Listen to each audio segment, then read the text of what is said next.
This day 318 of Zohar. I'll be Pshat, and we're on Daf Lamed Hamid Beis. We're up to the paragraph that begins with a parentheses, because evidently it should be a little bit further down this header. Not halfway down the page. Rabbi Yossi Amar Hayilana. We're going back to the tree. That's where the header's out of place.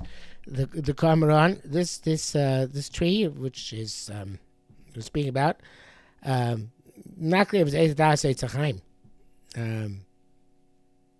But in any event, it's a symbolic tree, so I'm not sure it makes a difference to us. The Havam Mitshakim Elu. It's rooted in heaven, and it gets its nourishment from on high. Visrabe, and it grows. Chade, and it rejoices because it brings down that shefa to this world. Kedena Mark, it says in a similar marshal, the river comes from Eden to irrigate the Gan, so the water is going from on high to down here below. Hagan doitasa, and the Gan is the woman, and I think here the woman means the feminine, and it means that the water comes down, brings down that simcha. It irrigates the Gan, which is likened to a woman who is impregnated. The feminine receives from the masculine, and v'norada hava and this river comes down into it, v'ashkele, and irrigates it. Again, then we're mixing metaphors here. That's what it says. Everything becomes one. The metaphor of the woman receiving from the man, and the metaphor of the Gan receiving from the Eden, but it's really, but it means that everything's united. There's the simcha because there's the shefa being brought coming from above to below, and it unites and becomes one, and that causes everything to be in great unity and harmony. Hashem Echad, that's the shefa coming down. And the Shemona manifestation of how it's manifest in this world is also one. Everything is unified. There's to be without a chait.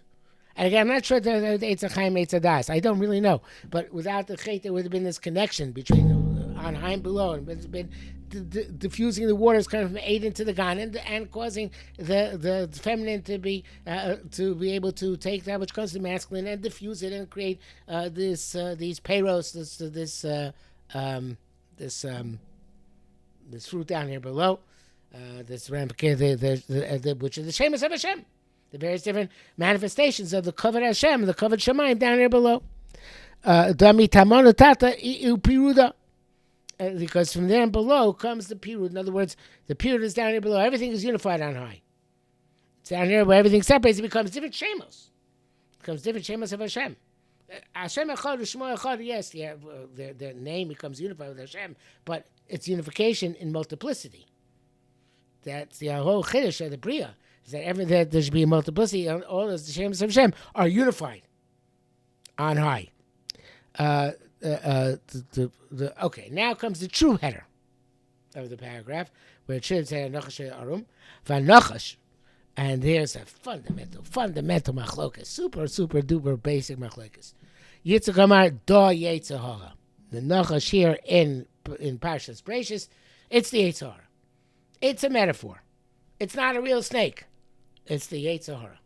Okay, and this is something which I think it's the Sforno who says that the Nachash is in this parsha is not a real Nachash. It's the Yetzer HoRa. And explains it accordingly. And even many interpretations have been that way. And Rabbi Yomer Nachash Mamash. It says it's a real snake. No, this is whatever the snake was before the sin. Obviously, now it's a simple snake out of snakes today, but it was this real. It was a snake, and it's not the Yetzer HoRa, but a true snake down here below. Ask him Rabbi Shimon. So they both came to Rabbi Shimon. Amalei said, "Vaday kulachad." You're both right. The Samuel Hava. Usually we don't say that name. I try to avoid saying it, so I'll try and say usually Sam. So the it was the Malach who represents the Malach HaMavis, the Yetzer HoRa, Malach HaMavis, the Sam, the Malach in charge of bad things in this world. V'ischazi Nachash. and he was seen on the snake. In other words, he was riding, so to speak, on the snake. V'tzume the Nachash, and he was the Doyu Satan, and the form of the snake, is the Satan. V'kulachad, and so one. I'm going to read the language of the Sulam. He says, Boliv ner b'shimen, amlam vade kol echad, so one. Kisam haya v'nir rochev Nachash, he was seen riding on the snake. V'tzuras ha-Nachash hu Satan, and the form of the snake is the Satan. Taina Yetzer, meaning the Yetzer mefativ bnei adam lachto, who seduces people to sin. V'chakach olu amala mastin, and goes up afterwards and prosecutes. Of course, then takes his neshama.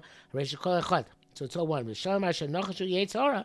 You can say that Nachash is the Yetzer. V'shalom Nachash mamash. And you can say it's literally Nachash.